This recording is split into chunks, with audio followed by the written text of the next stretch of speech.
Attorney General, he has a long Listen record up. of speaking out against the special counsel and his probe.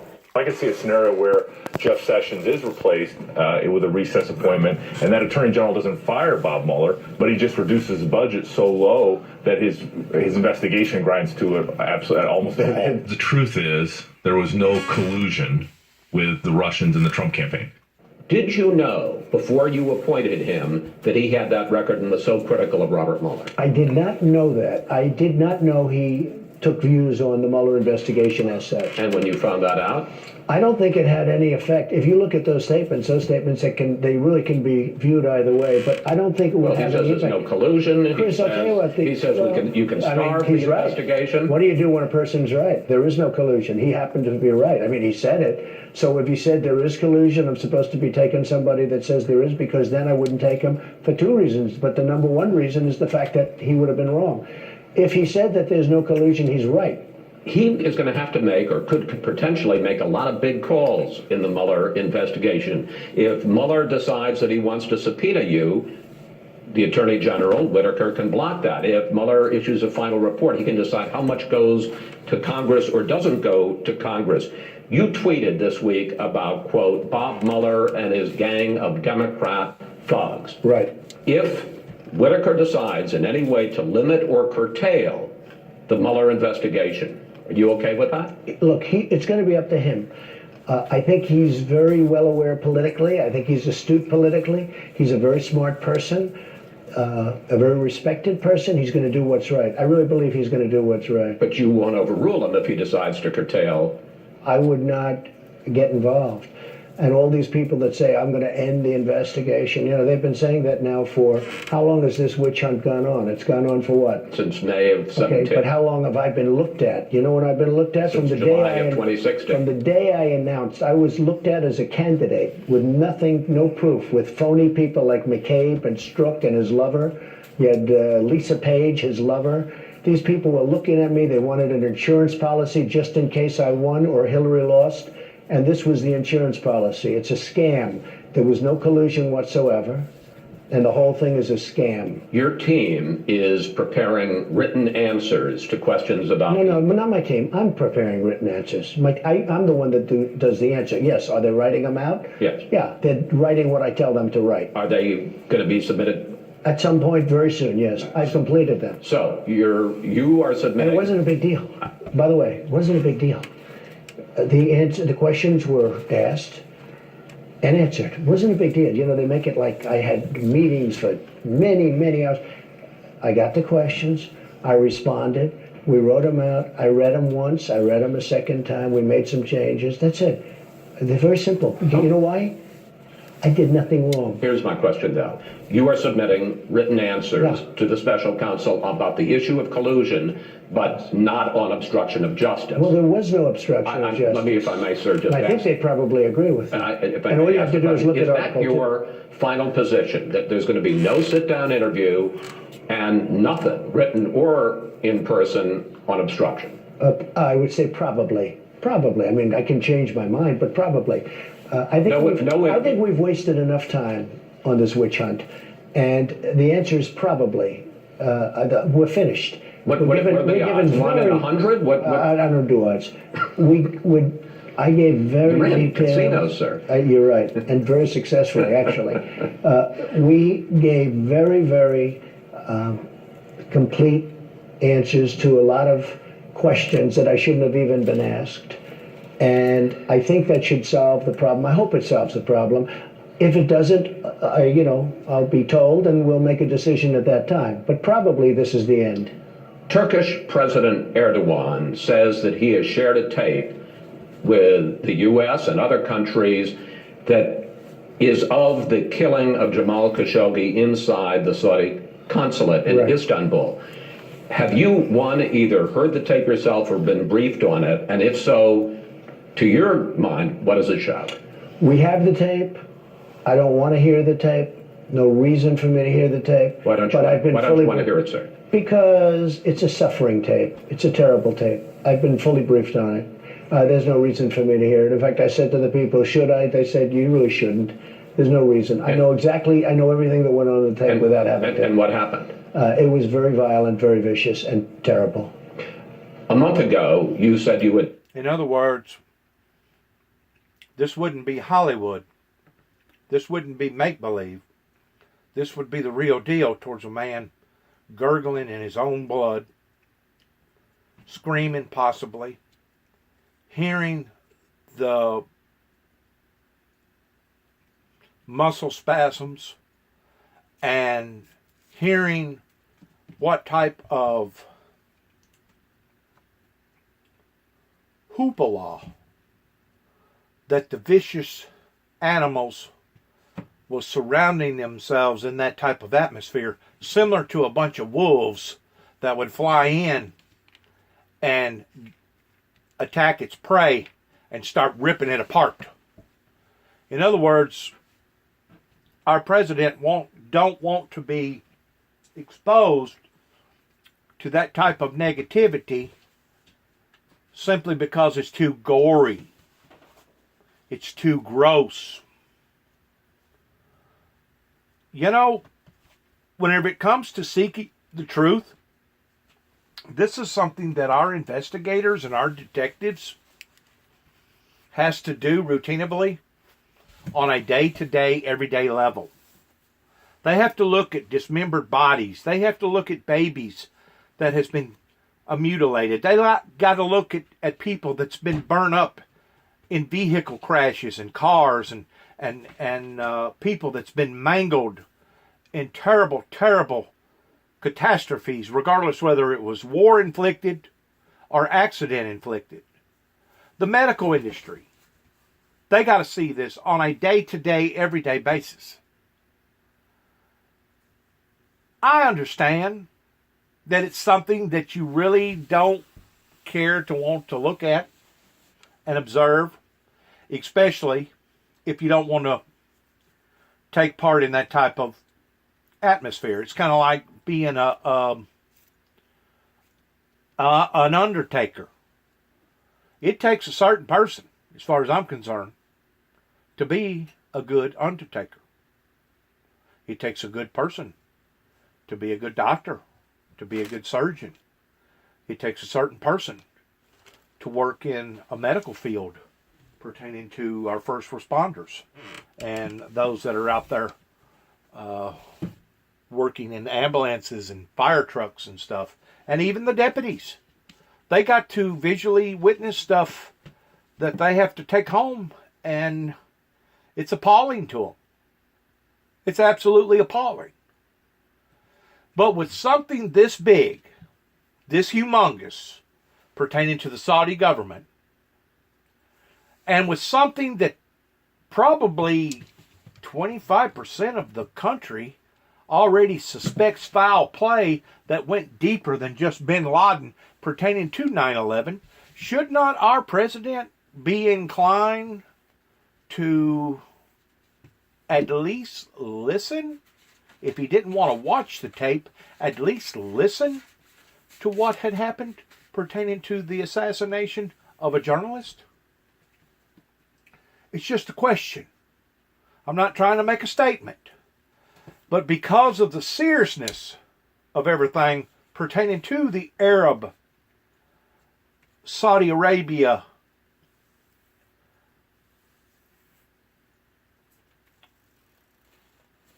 affairs that the United States supposedly has with this family, this group of people, sometimes you got to put aside your differences in the form of the good old American dollar bill as far as monetary, and sometimes you got to put aside your intriguement of the good old American dollar bill towards currency. And sometimes you just got to do the right thing whenever it comes to doing the moral, decent, dignified duty that the people has appointed for you to do. And it wouldn't be no different if you was an undertaker. Now, granted, there are certain stipulations. We don't expect for an undertaker to have to embalm his own personal family members. There's a reason for that. If a doctor is fixing to perform an emergency operation, and it's a cousin, a sister, a brother, a mother, or a father, we don't advise that neither, unless it's just under dire, dire circumstances to where nobody else can be called upon. In other words, let's say you was an isolated family and you was up in Alaska somewhere and you couldn't get no help whatsoever and gangrene was setting in. Well then, under those type of circumstances, you got to go beyond the call of duty of being just a normal surgeon or being just a normal whatever. Then you must take the liberty of doing what has to be done. And to me, this is just my opinion, to me, the President of the United States should have at least listened, if not watched, that tape pertaining to the assassination of a journalist that basically had the same ideology that I have been preaching and teaching now for going on several years, especially since 9/11 occurred. And like I said, there's probably 20 to 25% of the American people, especially those up there around the New York area, that had to go through so much enduring hardship because of these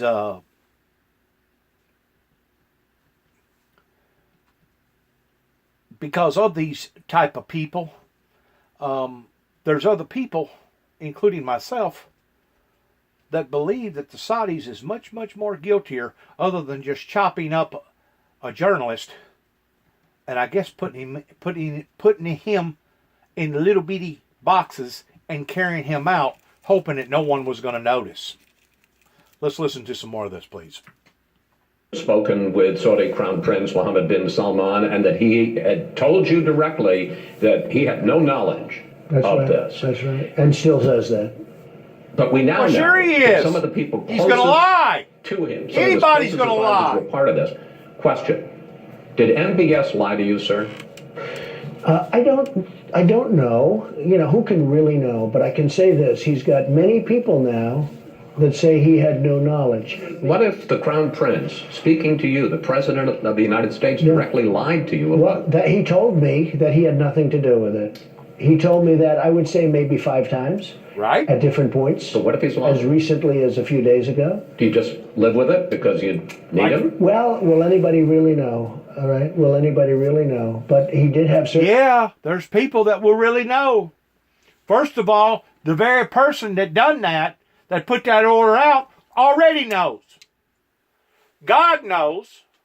And I'm sure there's other witnesses that knows. Okay?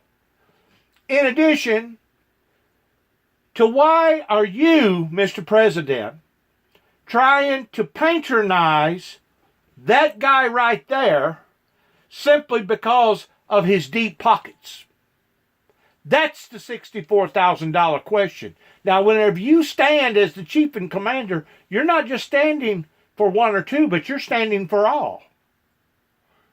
And if all the evidence is leaning towards something different, then maybe it's time that you need to start opening your eyes with a wider, broader view in identifying that, you know what, maybe you're being played here for a fool while they're chuckling and laughing and getting their jollies off by convincing you that they didn't have any type of part in that man's assassination. Just like they're going to laugh and giggle and snigger towards thinking that they have gotten away with basically assassinating over 3,000 lives here in America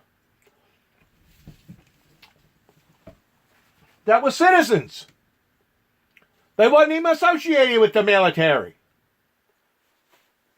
It's one thing if you die a military death because that's what you signed up for.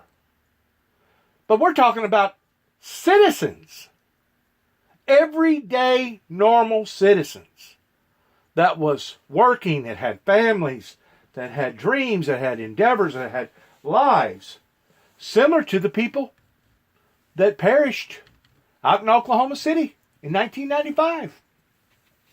And also similar to the people who perished in the Waco incident down at Markhama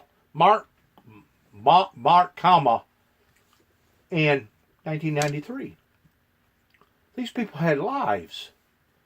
They had loved ones. They had people that cared about them. They had dreams. They had desires. And to pull this away, with it being this serious, I kind of halfway find it to be,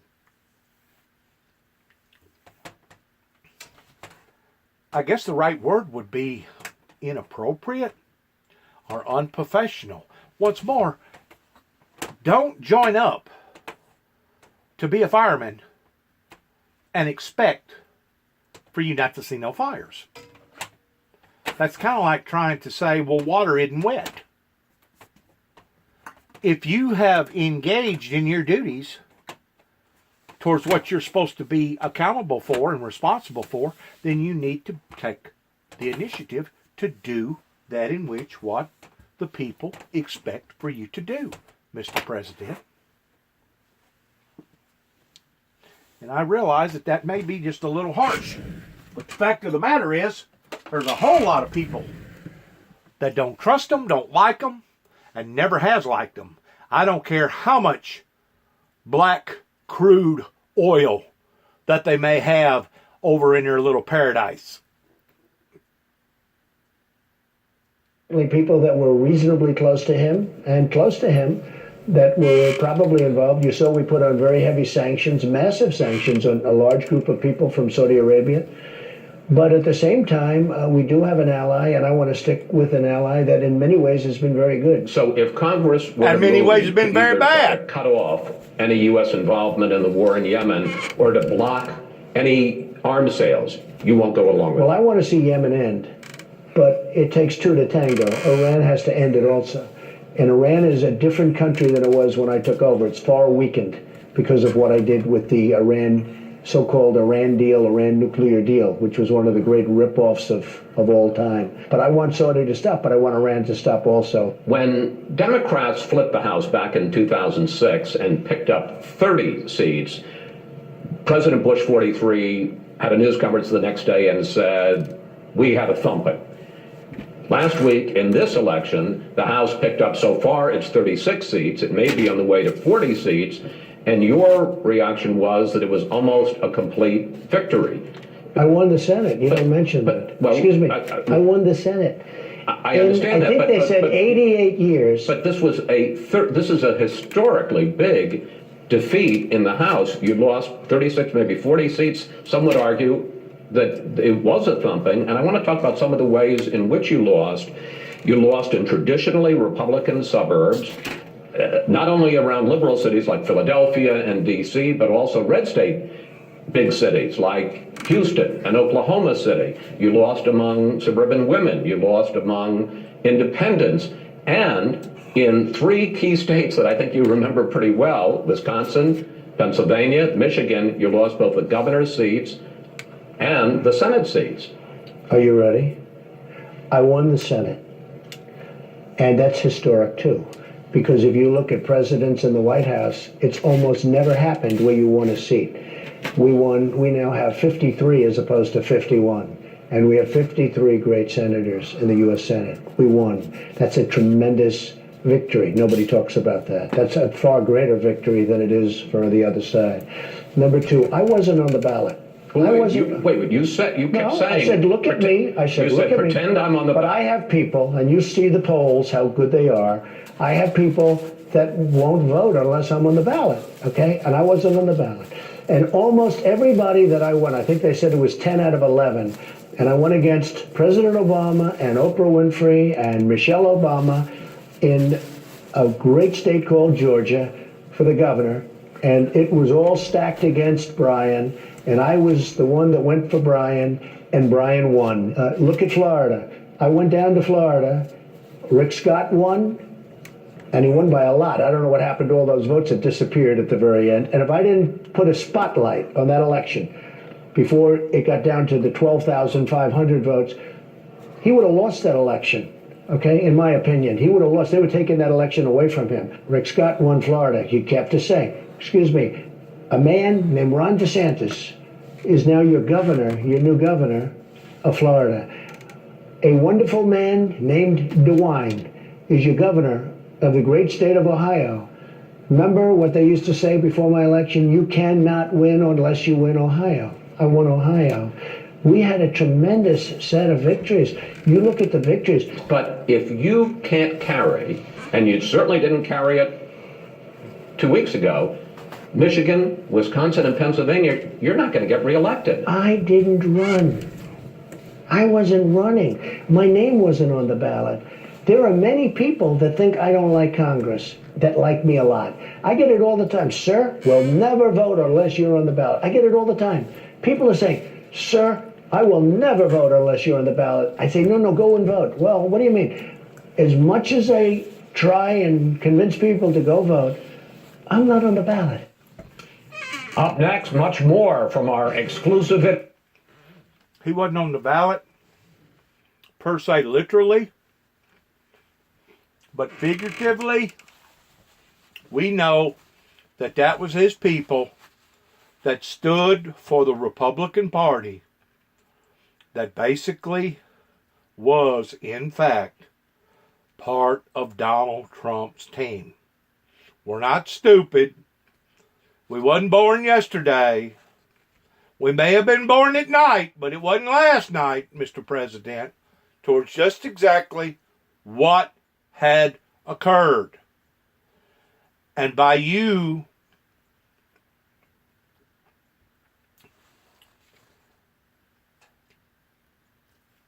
it's almost like you're fraternizing the truth by trying to undermine the people in us not being able to identify what you're talking about. And I don't mean fraternizing as far as sexually speaking. I'm talking about another type of fraternizing that really, whenever it comes to these gray areas that these politicians play in, that's the reason why they call the cops the fuzz. They call cops the fuzz is because the fuzz presents itself, and most of them even go to church, go to a Christian church. Most of them do. Not all of them, but a lot of them do. But they'll present themselves in some form or fashion towards being good, decent people, right? Good, decent people. And there, a lot of them are. But they're so close to the edge, that tipping point in the gray area, that whenever it comes to them actually standing up for the just of the law, some of them do, some of them don't. It's the same thing with the hypocrisy, lukewarm Christians. They should actually be called the fuzz, because they're playing this fuzzy math to where you see part of it, but then you don't see the other part of it. And then you flip it, you look at it from another direction, and it's like, okay, I see that part, but that part looks different than that other part. This is called manipulation. This is called people that are full of not only hypocrisy, but people that are full of deception. They're not being upfront. They're not being honest. They're not being true to the identity of either being a born-again 100% Christian or being a 100% all out-and-out police officer or judge or politician, towards being there for the benefit and the good of the law, of the side of the law, the letter of the law. And so many times we have seen them cherry pick towards who they're going to punish, who they're not going to punish, who they're going to pick on, who they're not going to pick on.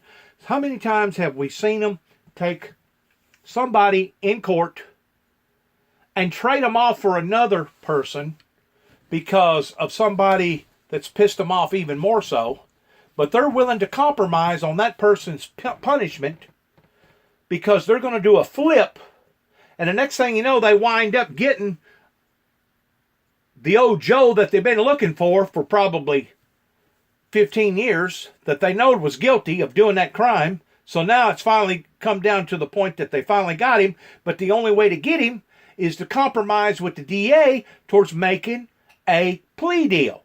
How many times have we seen that going in our courtrooms? How many times have we seen people that should have got, God only knows how much time, how much punishment, and basically walked away scot-free? Maybe got a slap on the wrist or a slap on the hand. And then on the other aspect, on the opposite aspect, looking at your fuzziness pertaining to the fuzz, okay? How many people that we have seen that was at the wrong place at the wrong time, and because of circumstances that was surrounding their life, which be it as it may be 1,000 different differences because of this, but how many times have we seen people get punished for something, or the amount of punishment for something that they never should have gotten? There's a reason why that God said, I will spew thee out of thy mouth if you are lukewarm, or if you are standing in that gray area. There's a reason why that people call the fuzz the fuzz.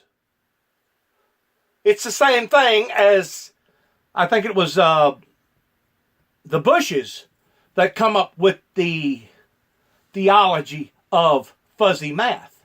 Well, we can see where our fuzzy math has gotten us. We're like, what, $21 trillion in debt and climbing in debt every day? So, Mr. President, if you get a hold of this message, please do not take the American people for granted in thinking that we was born, all of us, last night. Because some of us can truly understand your demeanor and how that you're trying to work around the shady areas, and that's been the tactic of most hardcore politicians since, I guess, the beginning of politics, is that they always kind of want to feed in the middle. That way they get the better of the two worlds. Well, I don't want to be too hard on this side, because if I do, that's going to affect my votes over here on this side. We know who won and lost the election. That's over with now. But don't stand on the platform of the American mic and basically try to sit there and say, I wasn't on the ballot. We know you wasn't on the ballot. But your people that you support and that you represent was on the ballot, which are called, if I'm not mistaken, Republicans. Now, I'm not a politician, and it's not for me to say in the political arena between what's right and wrong, what's true and what isn't true, because I'm not a judge. I'm not an appointed judge. I don't work for any type of legal system. I've never been sworn in as any type of legal system, but I do know this, that the people that does their jobs every day, regardless whether they be detectives, investigators, or they're working with law enforcement, are the people that's engaged in being first responders towards firemen, deputies, people that work in ambulances, people that work with emergency affairs, has to look at gory, rank, eerie stuff almost on a day-to-day level while they're out there on the beat. I'm sure if they had their choice, they wouldn't be looking at it and smelling it and being around it neither. You know, whenever a cop comes onto a scene just within seconds or minutes after a bad accident, and they're having to sit there and watch that person die in front of them as blood is ushering out of their mouth and out of their eyes and out of their ears, as they hear the gurgling sound of the blood going into the lungs, and they see the jerking and the flinching. Hollywood can try to duplicate this all they want, but there's nothing that even comes close to the real deal because of the sound, the smell, the atmosphere, the feeling, the emotions, everything that plays into that scene. And if we don't have a president that's willing to even listen to that tape, much less look at it, I'm bewildered by it. It sets me back. Because if there was ever a major confrontation in the world as far as something really, really horrendous, let's say going back into World War II, whenever they dropped the bombs on Hiroshima and the other places over there. I don't forget the correct names. Once more, I'm not a politician. But whenever they dropped I think it was the atom bomb, do you not think that certain politicians that was in charge of that order, as well as 5, 4, 3-star generals, and everybody from the above on down, had to go over there and look at that and understand the full depth of what that they had just done? Sure they did. And we're not talking about pictures. We're not talking about seeing something on a movie screen. We're talking about those men and women went over there and visually had to see what that had just occurred. Good luck to all of us. Good luck to all of us in the year of the Jubilee in 2018 as we fastly approach 2019. Pray for the victims of the horrendous fires. Wishing everybody a happy Thanksgiving.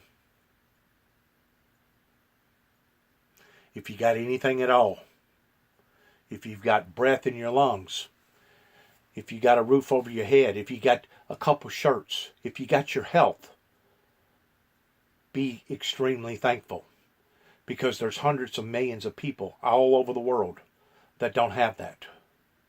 But most importantly, thank God that He thought enough of us to give us a escape route through the bloodline of Jesus Christ. Not Allah, not Muhammad, not the Wiccans, not the ancient ones, not some other form of cult, but through the Lord Jesus Christ. Thank God that we have a Creator that thought enough of us. Rather than destroying our spiritual souls as well as our physical bodies, we have a promise that He would not forsake us or leave us, and that He will be with us even until the end of the world. The end of the world such as you and I know the end of the world towards it being. Thanks again. God bless. Shalom.